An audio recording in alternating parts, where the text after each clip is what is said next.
comunitário desta paróquia, os irmãos e irmãs que nos acompanham pelo YouTube e os irmãos aqui presentes, queridas crianças, louvado seja nosso Senhor Jesus Cristo.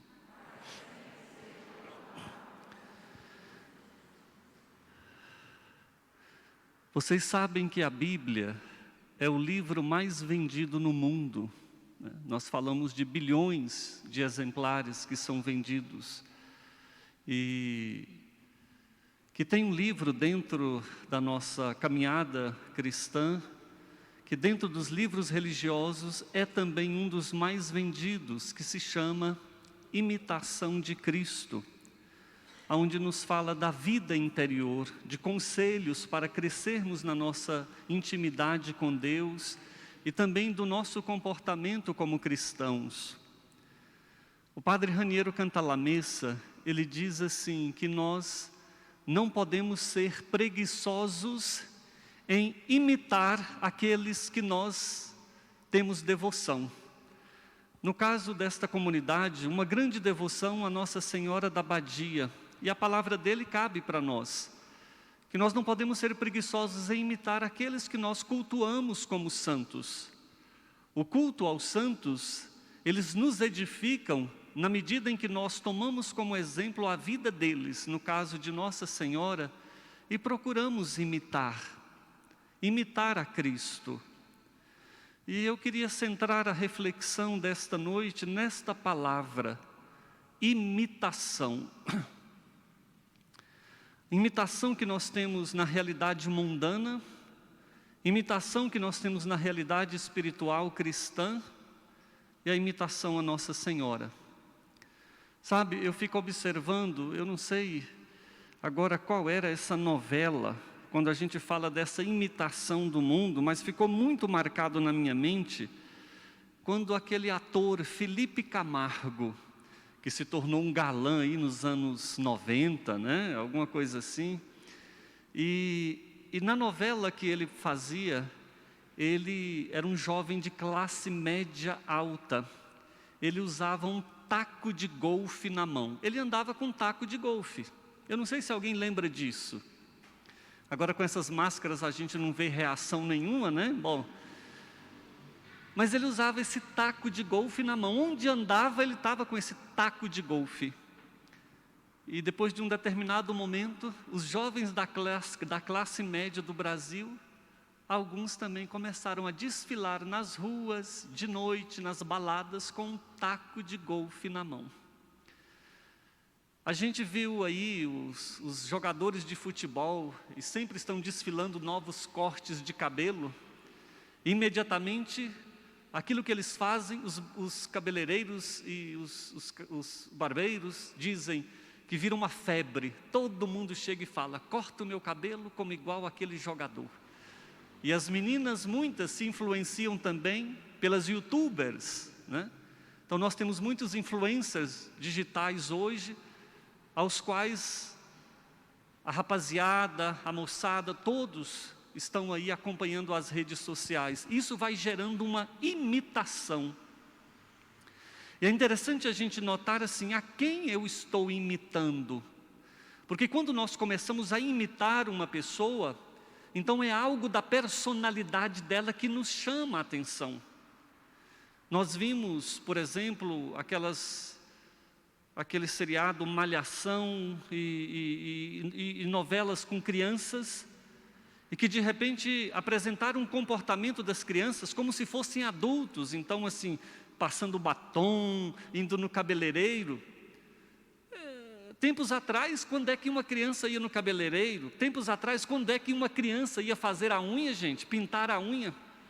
Anda como uma mocinha, né? Parece uma mulher, mas ainda é uma criança, né? A gente olhava uma menina de 14 anos no passado, era uma moleca. Hoje confunde uma menina de 14 anos como uma mulher feita. E tudo isso nós devemos o quê? Porque nos foi apresentado um modelo. E as classes se identificam. As crianças olham as crianças da televisão e aquilo que elas fazem, elas começam a imitar. Os jovens a mesma coisa, os adultos a mesma coisa. E tudo isso acontece principalmente com jovens e adolescentes, porque ainda não tem uma consciência crítica formada, porque ainda é barro mole, ainda se deixa moldar, se levar ainda não pela fama, pela moda, o modismo, e vamos criando um modismo na nossa sociedade e entre nós também. E às vezes a gente tem que se perguntar também se nós ainda não estamos sendo influenciados pelos modismos, e principalmente pelos modismos que contrariam a fé cristã, pelos modismos que contrariam a minha crença, aquilo pelo qual eu tenho como algo precioso e que não troco por nada. Por isso que é difícil mais influenciar um adulto. Por quê? Porque já tem o seu pensamento, já tem o seu viés de vivência, mas mesmo assim somos influenciáveis, e o mundo gera a sua influência. Umas pessoas estavam assistindo a um filme, e eles fizeram isso de propósito. De 15 em 15 minutos, passava uma tarja preta na tela de exibição do filme, embaixo, escrito de letras vermelhas: beba Coca-Cola. De 15 em 15 minutos. Quando terminou o filme, eles perceberam que a quantidade de pessoas que se dirigiram ao restaurante, aos bares ali, para poder pedir um refrigerante, foi um número de mais ou menos 65%. E que dentre aqueles, 40% pediram Coca-Cola, o que não era um costume normal dentro daqueles que saíam do cinema. Então, nós temos que ficar muito atentos sobre aquilo que o mundo nos oferece.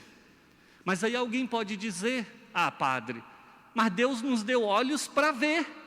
É verdade, diz São Jerônimo, nos deu também as pálpebras para poder fechá-los, quando não devemos olhar ou quando não nos convém olhar. Então, o mundo tem a sua influência para que nós imitemos as coisas do mundo.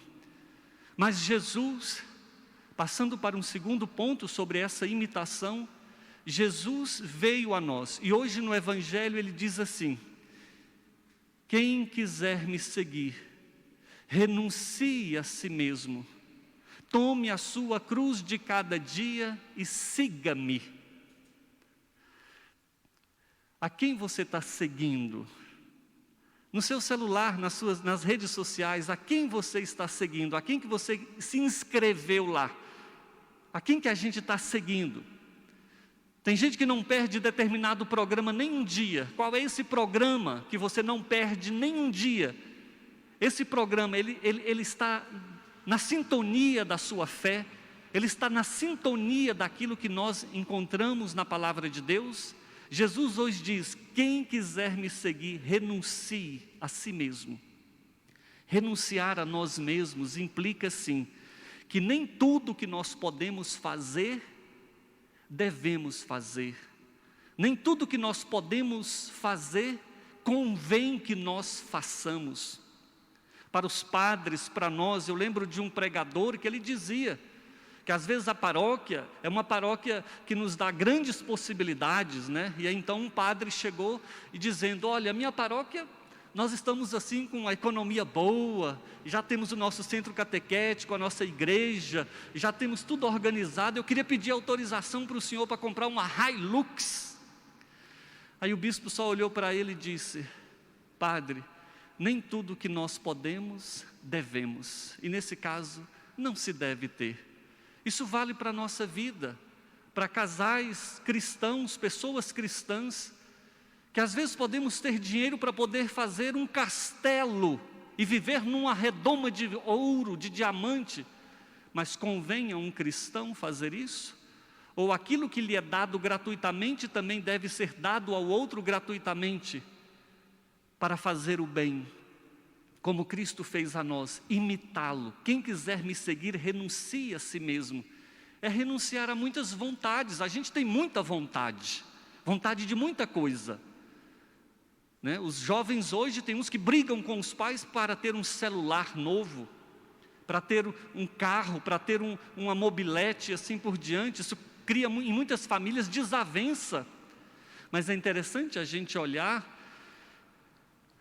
Samuel me ajuda, aquele cara da Microsoft que morreu e que era o cabeça das coisas. E Steve Jobs, justo, uma fala dele, ele não dava celular para os seus filhos, porque ele sabia que estragaria os seus filhos. Mas nós damos indiscriminadamente celulares para os nossos filhos. E aonde que onde essa tecnologia os está conduzindo, os está levando. Então, Jesus diz renunciar a si mesmo, a coisas que podem me afastar dele.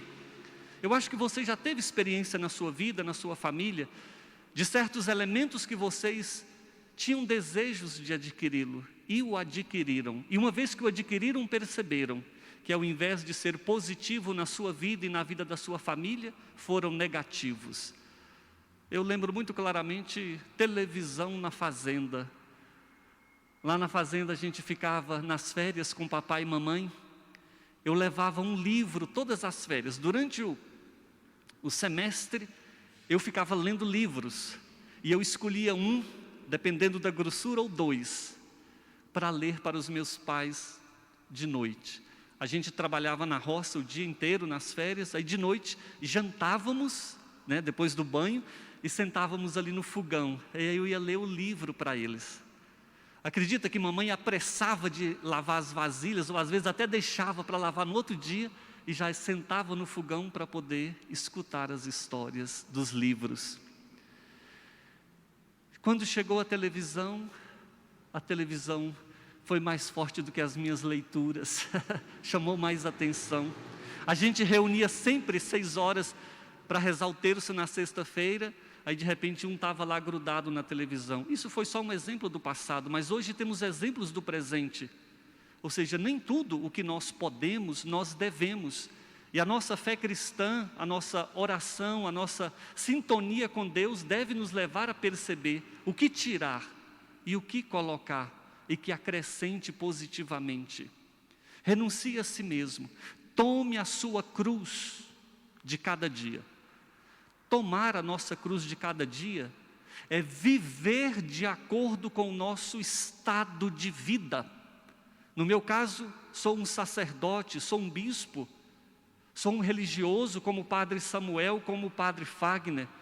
Muitos daqui são casados, são homens casados, têm o seu matrimônio, vivem junto, têm o seu cônjuge, têm os filhos que podem ter namorados, namoradas ou não, mas você tem um estado de vida. Carregar a nossa cruz é assumir a responsabilidade das nossas escolhas. E no livro A Imitação de Cristo, ele diz assim, que se nós quisermos carregar a nossa cruz com ânimo, não nos inquietemos com o seu peso, pois tudo se tornará leve, se nós adequarmos a nossa vida à vontade de Deus. Nós reclamamos muito da nossa cruz, porque nós adequamos a nossa vida muitas vezes para a nossa vontade, para os nossos desejos, e por isso a cruz se torna pesada. Mas se nós olhamos o nosso estado de vida e a cruz que ela nos traz na perspectiva do amor a Cristo e de carregar por Ele, que carregou por mim, então eu tenho um motivo muito maior. Porque se eu carrego a cruz só pelo meu marido, pela minha esposa, pelo meu filho, pelo dinheiro, uma hora esse meu marido me desagrada, uma hora essa minha esposa me contraria, uma hora esse meu filho me faz passar raiva, e aí eu fico me questionando, para que eu sofri tanto? Por que eu me sacrifiquei tanto por isso? Me sacrifiquei todos esses anos por você, e você faz isso comigo? Aí de fato, mas se a gente faz por amor a Cristo, por Ele, nós nunca seremos decepcionados, e nunca nos faltará o ânimo para caminhar seguindo a nossa vida. Muitos abandonos de estados de vida, sejam eles quais forem, muitas vezes se deve simplesmente à falta de fé. Faltou a fé, falta a motivação do porquê fazer isso ou do porquê suportar aquilo. Mas se nós temos o nosso olhar em Cristo, então nada vai nos tirar, porque nós sabemos que Ele tudo vê. Quando eu era seminarista, estudava em Brasília e íamos para Formosa fazer pastoral. Sábado de manhã pegava o ônibus, Formosa. Domingo de noite pegava o ônibus, voltava para o seminário. Chegava 10, 11 horas da noite. E chegando em Formosa, muitas vezes eu tinha celebrações na catedral, pela dificuldade de sacerdotes. Tinha uma pastoral numa comunidade de São Vicente que ia a pé, era quase 1 hora só caminhando. Tomava conta dos coroinhas da catedral e assim por diante, aquela correria para lá e para cá. E chegou num domingo. E eu tinha quase todas as celebrações na catedral e estava no primeiro ano de filosofia. Pensa, o que é que eu tinha para falar na catedral? Né? Primeiro ano de filosofia. Então pensa, né, o medo. E aí meu irmão olhou para mim e falou assim: Dilmo, deixa de ser besta. Você fica aí se matando, indo para lá, para cá. Você acha que eles estão vendo isso? Eles não estão vendo e nem vai valorizar isso não. Você que fica sofrendo e se gastando para lá. Deixa de ser bobo. Tem um padre aí, ele que celebre. Eu só olhei para ele e falei assim: irmão, não vou falar o nome dele não, porque né, depois que passar essa pandemia ele vai vir aqui me visitar e vocês vão apontar o dedo. Né? Bem que eu tenho 5 irmãos, então vocês nunca vão saber quem é. Ele olhou para mim e falou assim: Dilmo, deixa de ser besta, ninguém está vendo, ninguém valoriza isso não. Eu olhei para ele e falei assim: irmão, não tem importância, eu não estou fazendo isso para eles. E outra coisa, eu sei que eles não estão vendo, não importa, mas Deus está vendo, e eu faço por Ele. Aí meu irmão olhou para mim e falou: você está certo, é isso mesmo. Bateu no meu ombro e saiu. Esse tocar no ombro e dizer isso vale para cada um de nós. Ou seja, é por Ele. A sua fidelidade, em primeiro lugar, é fidelidade a Deus. Sendo fiel a Deus, será fiel ao seu marido, ao seu estado de vida, à sua vocação. Porque é a Ele que nós temos que olhar. Às vezes a gente quer esconder as coisas dEle. Às vezes a gente quer esconder as coisas das pessoas. E daquele que a gente deveria esconder, porque é Ele que vai nos julgar, nós nunca podemos esconder nada. Então, na verdade, estamos escondendo de quem, não é verdade? Então, é para Deus, é para Ele. Então, quem quiser me seguir, renuncie a si mesmo, tome a sua cruz de cada dia, assuma o seu estado de vida que você optou com liberdade e siga-me. Então, siga-me por mim mesmo, pela minha pessoa. Porque às vezes a gente segue algumas pessoas por aquilo que elas podem nos dar, por aquilo que elas podem nos oferecer, porque tem interesses pessoais. E quando eu não dou a ela aquilo que é do seu interesse, ela deixa de me seguir. E Jesus diz: siga-me, a minha pessoa, é na gratuidade. Ele não promete para nós coisas fáceis, diz que Ele é um péssimo marqueteiro, né? Porque Ele promete cruz, sofrimento e assim por diante. Mas Ele cumpre o que Ele diz, e no fim da vida, quem morrer comigo, comigo também ressuscitará. O mundo também promete muitas coisas, mas ele é mentiroso e nunca dá aquilo que ele promete.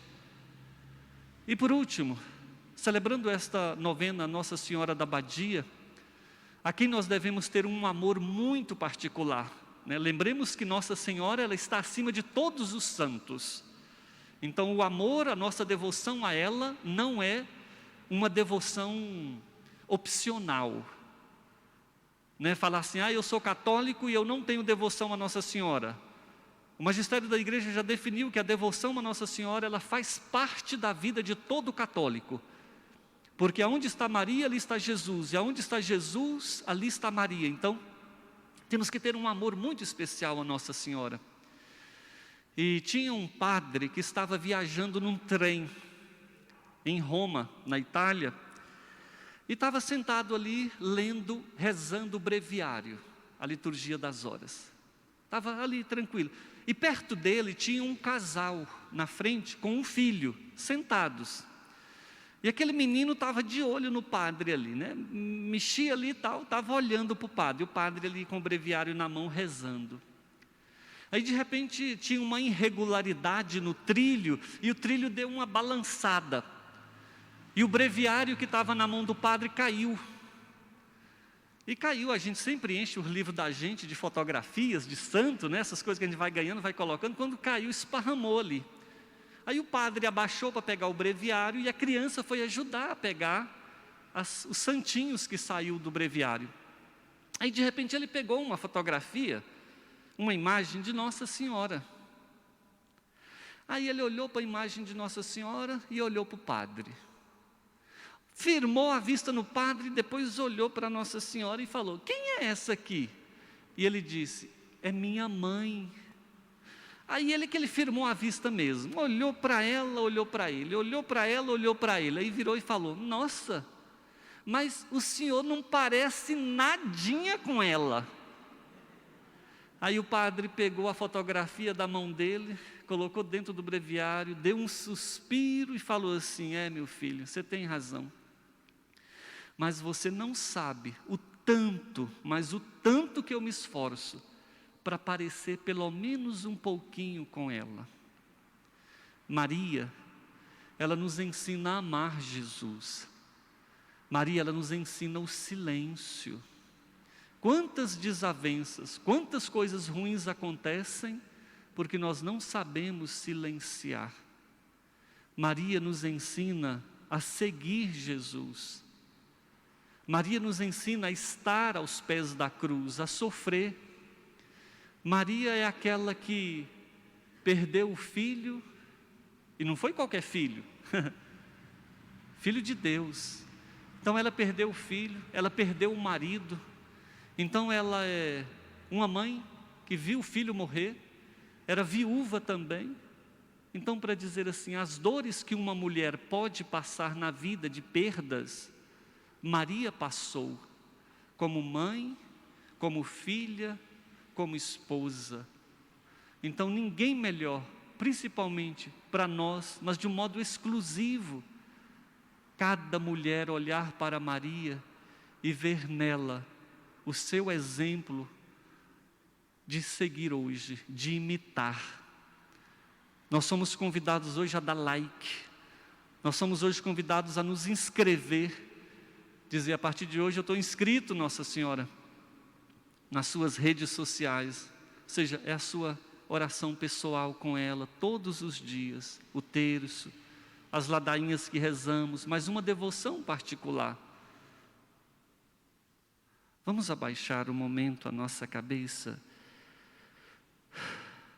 Peçamos a intercessão de Nossa Senhora da Abadia, que nos ajude a imitar seu Filho Jesus, a imitá-la.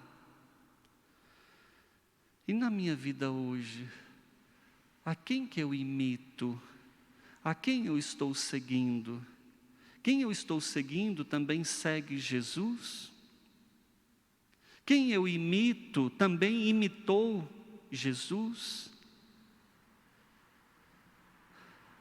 Nesse momento de silêncio, faça sua reflexão pessoal e peça a Jesus que complete no teu coração aquelas palavras que faltaram.